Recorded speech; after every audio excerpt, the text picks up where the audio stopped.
Estamos hablando de la transparencia y de la importancia que tiene para nosotros los ciudadanos que los gobiernos sean transparentes y abiertos. El día de hoy nos acompaña Alejandra Rascón, de Transparencia Mexicana, una organización de la sociedad civil que ha venido trabajando desde hace varios años en impulsar no solamente la transparencia y los gobiernos abiertos, sino también en crear sistemas anticorrupción que sean la punta de lanza para el gobierno federal, pero también para los gobiernos locales. Alejandra. Gracias por la invitación. Pues para entrar en discusión, me gustaría preguntarte, ¿qué es para ti ser una buena ciudadana? Yo creo que un buen ciudadano es aquel que participa en las acciones de su gobierno en la medida de sus posibilidades, desde el ciudadano que va a votar, creo que sería la parte indispensable, pero también el ciudadano que se interesa por ver que el gobierno funcione bien para él, que los servicios públicos pues sean esos servicios que le ayuden a tener mejores condiciones de vida, mejor calidad de vida, y que cuando este no funcione, pues también contribuya con el gobierno para hacer una queja, para presentar una recomendación.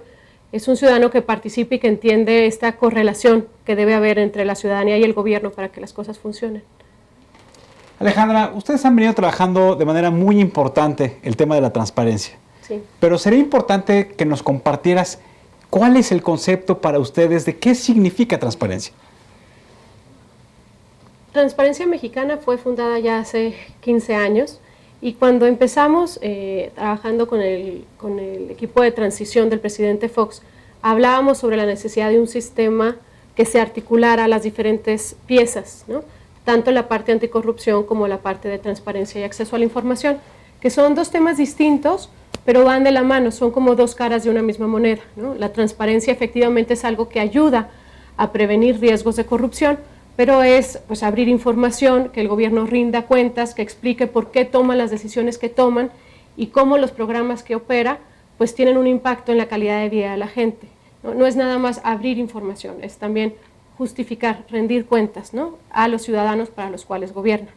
En aquel entonces, la propuesta que planteó Transparencia Mexicana, bueno, pues la ley de transparencia fue la que prosperó, ¿no? Ha avanzado mucho más y ahora México cuenta con una ley de avanzada en materia de transparencia y acceso a la información.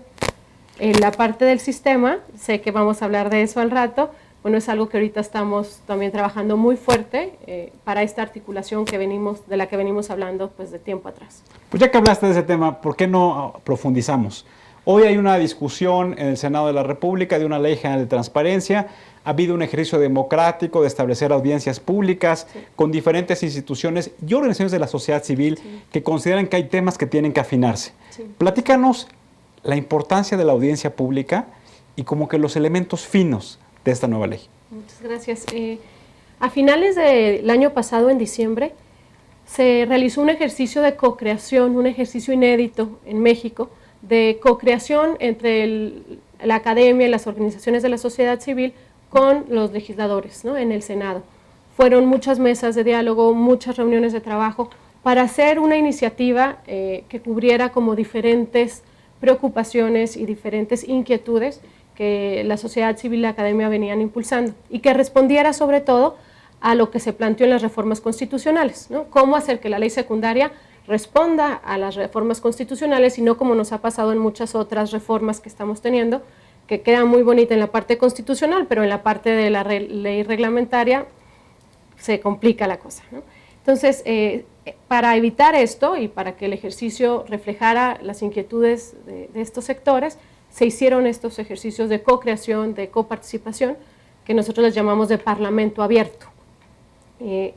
La cosa iba avanzando bien, se iban desarrollando, bueno, pues como incorporando las inquietudes, pero en el mes a finales de enero, febrero, empezaron como, se detuvieron las pláticas, ¿no? De pronto empezaron a aparecer cambios en la iniciativa y eso empezó a generar mucha incomodidad y mucha inquietud y mucho desconcierto de por qué estaban pasando estos cambios, ¿no? En el articulado, en la iniciativa que se estaba planteando.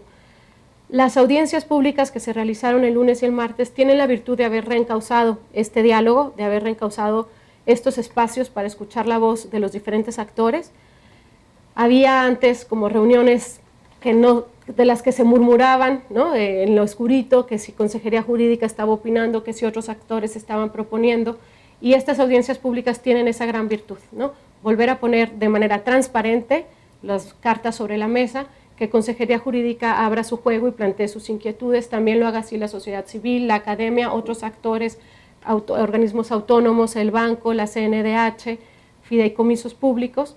Entonces, en un ejercicio pues, muy abierto, transmitido por el canal del Congreso, cualquiera que esté interesado puede escuchar las diferentes posiciones y obviamente el órgano legislador pues es el Senado, ¿no? Las negociaciones se darán entre las bancadas porque para eso los elegimos, ¿no? Correcto. Para que hicieran las leyes, pero habiendo escuchado la voz de los diferentes actores. Poco en los últimos años se ha venido avanzando en crear un sistema institucional para que los ciudadanos puedan tener acceso a información a través de solicitudes de información. Sí. ¿Por qué no les platicas a nuestros amigos la importancia que tiene para los ciudadanos que puedan formular solicitudes, pero lo más importante, que puedan ser respondidas con las características de lo que están pidiendo los ciudadanos? Claro que sí. Pues como sabemos, esto de la Ley de Transparencia empezó ya hace casi 15 años, pero se ha avanzado mucho en la apertura de información desde el gobierno. Creo que si vemos a 15 años atrás, sí es abismal la diferencia de la información pública disponible que había en aquel entonces con la que hay actualmente. Sin embargo, la participación de los ciudadanos para exigir esta información, para presentar solicitudes de acceso a la información, creo que es todavía un espacio en el que tenemos muchísimo camino por andar. Por un lado han sido principalmente académicos, organizaciones de la sociedad civil, periodistas, quienes hacen uso de este derecho, pero el ciudadano en general pues no hace tanto acceso a estos espacios. Entonces, bueno, por un lado se está buscando que el gobierno tenga la información ahí proactivamente para evitar el tener que hacer una solicitud formal y empezar con todo un proceso, pero por otro lado también se mantiene este proceso y se facilitan los medios, se reducen los plazos en algunas cuestiones, por ejemplo, se obliga, algo muy importante que en las audiencias públicas Transparencia Mexicana ha hecho énfasis, que los funcionarios públicos tienen que documentar las gestiones que realizan en sus actividades, que estén en el marco de sus atribuciones, para que cuando el ciudadano pida información no tengan una respuesta de inexistencia de la información, ¿no? Entonces, ahí había un artículo que estaba como en duda de qué tanto era obligado el servidor público a documentar su quehacer, y es uno de los puntos en los que se ha hecho énfasis, ¿no? Que se tenga que documentar para que entonces cuando se pida la información esté ahí. Que al parecer una de las barreras de entrada importantes para todo el sistema de transparencia es lo que se refiere a que los funcionarios muchas veces asumen la atribución de decir que esa información es reservada y por lo tanto no lo dan. Hoy hay una discusión para poder delimitar con toda claridad esa atribución que tienen hoy los servidores públicos. Sí, ciertamente. Ahí hay una palabra técnica que se llama prueba de daño. Cuando alguien clasifica una información como reservada, tiene que argumentar que es más grave el daño que se causaría si esa información se hiciera pública que el hecho de que esa información se mantenga como confidencial. La prueba de daño es uno de los temas que ha estado debatido en estas audiencias públicas, porque la sociedad civil queremos que esa prueba de daño se haga antes de que haya una solicitud de acceso a la información. Entonces, en temas de seguridad nacional y demás, que esa información esté clasificada de esa manera previamente y no como una reacción por una solicitud de acceso a la información, ¿no? Entonces, que esa información se considere que tiene esa naturaleza antes y de manera independiente a que existan o no solicitudes de acceso a la información. Sí, que no sea una reacción. Exacto, para dar la información. Sí, que se clasifique antes porque efectivamente tiene esa naturaleza y no sea una manera de frenar el acceso a la información. Le preguntamos a algunos de nuestros amigos en la calle qué significa para ellos un gobierno abierto. Vamos a ver los testimoniales que van a presentar en la pantalla. Aquellos que están,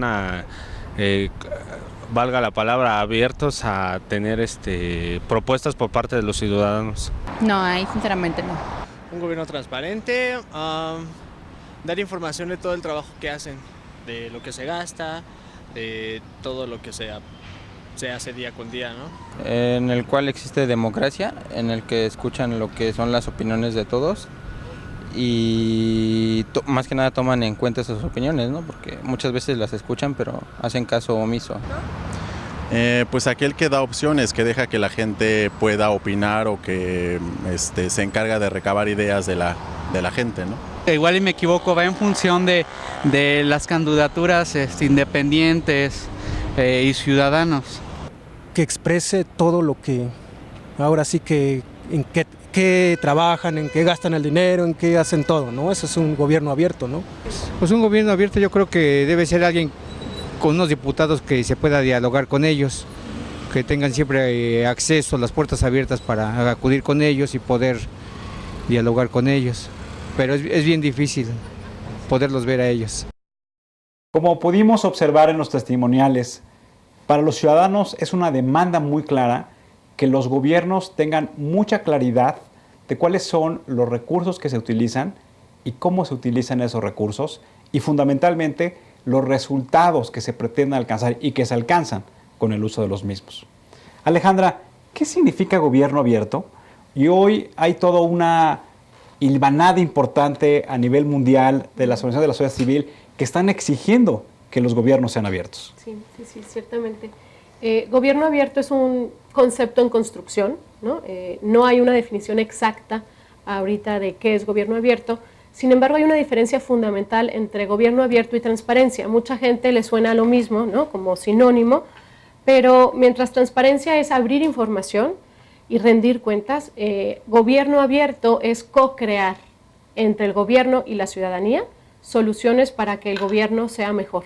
Entonces, sí se trata de un ejercicio, de un diálogo constructivo para abrir información o para facilitar el acceso a ciertos servicios, para que las cosas funcionen mejor, y el gobierno abierto tiene que traducirse en mejores condiciones para la gente, en mejor calidad de vida, en mejor ejercicio de los derechos. Es decir, en gobierno abierto estamos hablando del diseño y la instrumentación de una política pública, sí. Y en transparencia estamos hablando un poco del ejercicio instrumental, de cómo yo pido información y cómo yo la recibo y cómo yo puedo procesarla. Sí, transparencia es el ejercicio de un derecho en México, ¿no? Porque está en la Constitución, y toda la arquitectura que el Estado ha puesto para que el ciudadano pueda ejercer ese derecho, ¿no?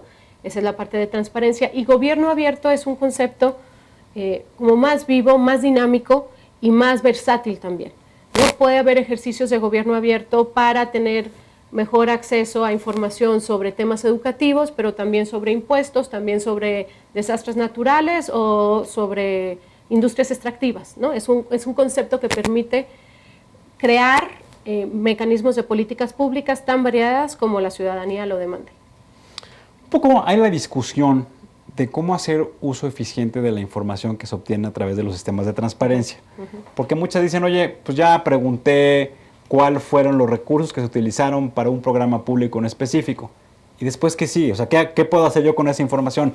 ¿Qué puedo hacer yo como ciudadano para exigir que realmente el uso de esos recursos sea eficaz y se alcancen los resultados? Sí. ¿Qué está haciendo transparencia en ese sentido?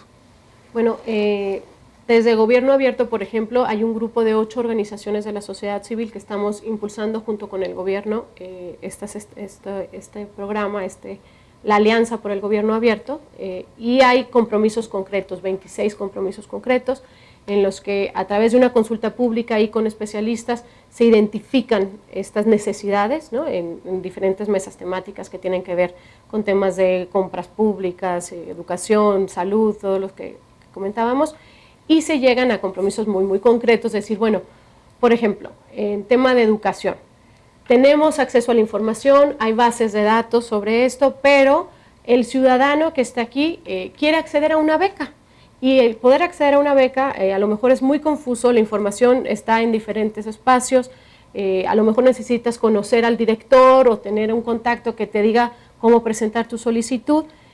Gobierno abierto es que el ciudadano, la ciudadanía haga como contacto con el gobierno y le diga, tengo esta necesidad, ¿no? de acceder a estas becas que el gobierno ofrece, entonces, ¿por qué no construimos una plataforma en la que se almacenen todas las bases de datos relacionadas con becas, no solamente de las universidades federales, sino también estatales, y entonces cualquier ciudadano puede entrar a esa base de datos, ver cuáles son las becas que se están ofertando y cuáles son los procedimientos para aplicar a ellas, ¿no? Eso es como se traduce. Entonces, Gobierno Abierto son 4 componentes básicos, es sí transparencia, acceso a la información y rendición de cuentas, participación ciudadana, con un apoyo muy fuerte en el uso de tecnologías, ¿no? Entonces, de esta manera estamos buscando traducir las bases de información, la información disponible y la participación ciudadana en mejorar las condiciones de vida de los ciudadanos. Alejandra, estamos por entrar en las campañas electorales. Sí. Y Transparencia Mexicana junto con el IMCO han sido promotores de una iniciativa que ya muchas organizaciones de la sociedad civil están retomando, y que ustedes han ofrecido a estas organizaciones, que se le llama el famoso 3 de 3. Sí. Platícanos qué significa el 3 de 3, cuáles son los objetivos y qué alcances están buscando. 3 de 3 es una iniciativa ciudadana que busca ser muy sencilla. La verdad, hemos identificado en los espacios en los que estamos la necesidad de fortalecer la confianza ciudadana en las instituciones, en los servidores públicos y en los candidatos, ¿no? Que es como una cadenita. Y 3 de 3 es la invitación a que hagan públicas 3 declaraciones muy básicas. La declaración patrimonial. ¿Qué es la declaración patrimonial? La declaración en la que los servidores públicos manifiestan sus bienes muebles, inmuebles, sus adeudos, ¿no? Pero ahorita las declaraciones patrimoniales no son públicas. La ley les da la potestad de decidir si lo quieren hacer público o no. Entonces, lo que nosotros queremos es que todas las declaraciones patrimoniales sean públicas. ¿Para qué? Para que podamos ver la evolución en el tiempo del patrimonio de un servidor público, y así vemos si hay incrementos que no se pueden explicar, ¿no? Y dices, oye, pues hay saltos que no se aclaran. La verdad es que cuando tú vives cerca de algo así, lo puedes ver muy fácil. Dices, oye, pues antes tenía un estilo de vida y ahora lleva este otro estilo de vida, ¿no? Demasiado fastuoso, y fueron en un año, ¿no? Entonces, por eso es importante que las declaraciones patrimoniales no estén nada más en una base de datos en la Secretaría de la Función Pública, sino que sean públicas y que la ciudadanía pueda consultarlo, obviamente cuidando los datos personales y esta información que ya está regulada por ley. Hay un dicho popular que dice que la inteligencia y el dinero son cosas que no se pueden ocultar. Sí. Entonces, por eso queremos ver declaraciones patrimoniales públicas, y creo que eso de alguna manera contribuiría a fortalecer la confianza ciudadana, por un lado. La segunda es declaraciones de interés. Eso en México todavía no está regulado, es uno de los puntos que se van a abordar con el Sistema Nacional Anticorrupción, y lo que queremos en muchos otros países ya está regulado, ha avanzado muchísimo, o sea, tampoco estamos descubriendo el hilo negro. Y tener intereses no es un delito, ¿no? El problema es que cuando haya un conflicto de intereses entre tus intereses personales y los intereses públicos, tratándose de un servidor público, la decisión que tome el servidor público sea para beneficiar a la colectividad y no para ganar ventaja, ¿no? de esa decisión. Entonces, por eso es muy importante que los funcionarios declaren sus intereses, para que nosotros sepamos en qué consejos de administración se sientan, en qué empresas tienen acciones, sus familiares, dónde trabajan también, qué posibles conflictos de interés podrían tener, y en caso de suscitarse un posible conflicto de interés, pues se excusen, ¿no? Y no tomen parte en esa decisión pública, ¿no? ¿De acuerdo? Y el tercero es las declaraciones de impuestos, porque pues es muy importante que todos contribuyamos al gasto de la Federación y al gasto del Estado, y saber que yo creo que un requisito indispensable de cualquier servidor público o cualquier candidato, pues es que pague impuestos, ¿no? Para saber que contribuye, ¿no? al gasto de todos. Yo he sido promotor del 3 de 3 y me parece que ese es un instrumento que tenemos los ciudadanos que podemos aplicar. Pero algunos me han dicho, oye, ¿cómo puedo proteger mis datos personales? ¿Qué respuesta les podemos dar? No, obviamente sí hay un tratamiento especial para datos personales, que esos no se testan, es la palabra que usan, ¿no? Es decir, que en términos prácticos significa que le pones como tacharito, negrito, sí, para que no se vea esa información. Sí, para que no se vean los datos personales, obviamente esa información hay que cuidar.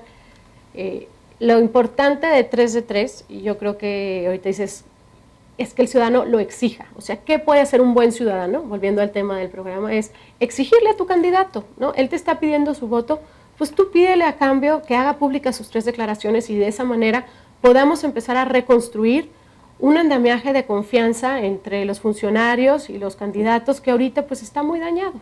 Entonces, si tú me pides tu voto, si tú quieres que yo confíe en ti de que vas a ser un buen servidor público, pues yo te pido que hagas pública esa información, y de esa manera yo pueda confiar en que eres una persona pues, que se conduce de cierta manera.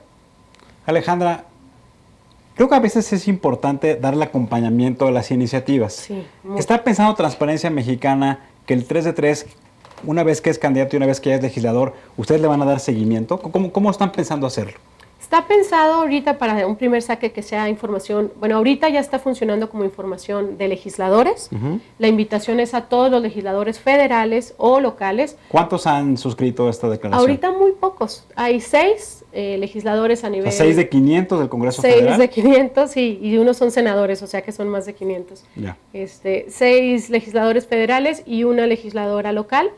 El ejercicio, pues la idea es que se vaya abriendo.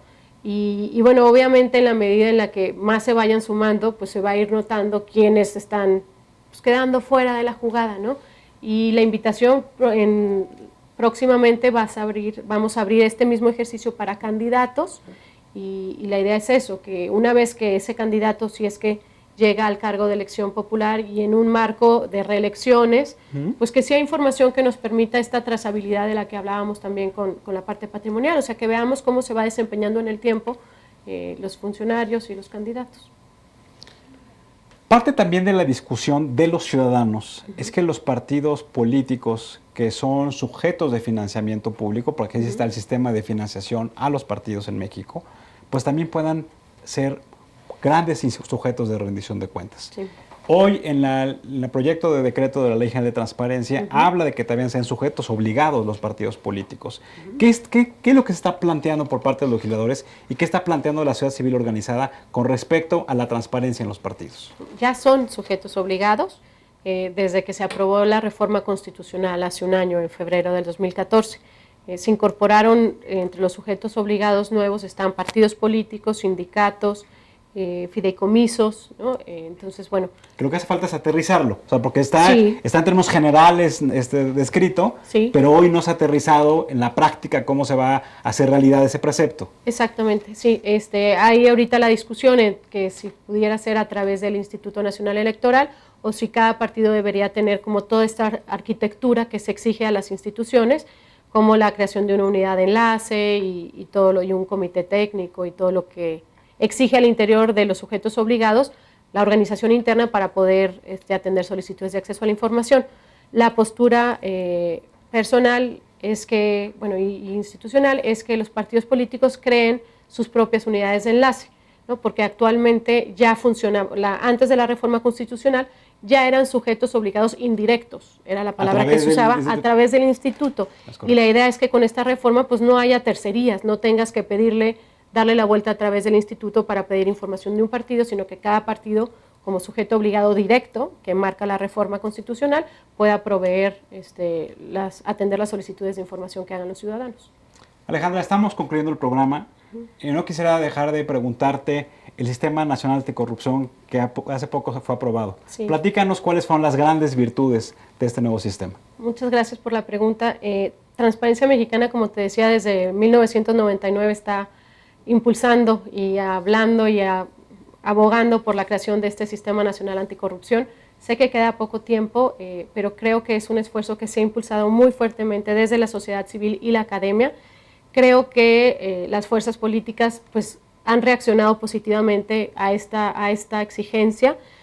¿Qué es el Sistema Nacional Anticorrupción? En pocas palabras, es un sistema en donde, aunque ya tenemos las instituciones existentes desde hace 10 o 15 años, estas instituciones estaban como islas, aisladas, sin coordinarse entre ellas. Entonces sí teníamos Auditoría Superior de la Federación, pero no tenía muchos dientes y no se coordinaba con los demás. Sí teníamos en la Procuraduría General una área encargada de corrupción en los servidores públicos, pero igualmente no se coordinaba con los demás. Ahora ya tenemos una fiscalía. Está también, por supuesto, el tribunal, que esta es una de las partes enriquecedoras, ¿no? El Tribunal de Justicia Administrativa, para que no haya impunidad, ¿no? Para que todos estos casos que se ven en la vía administrativa tengan sanciones. Y está también dentro del cuarto componente la Secretaría de la Función Pública fortalecida, ¿no? Entonces son estas 4 piezas, estos 4 engranes que trabajan juntos. ¿Para qué? Y te pongo una conclusión muy clara. Por ejemplo, el caso Walmart, del que todos ustedes escucharon, ¿no? En Estados Unidos, Walmart, la misma empresa, y por el mismo hecho, está siguiendo un procedimiento penal, un procedimiento judicial en la FCPA, ¿no?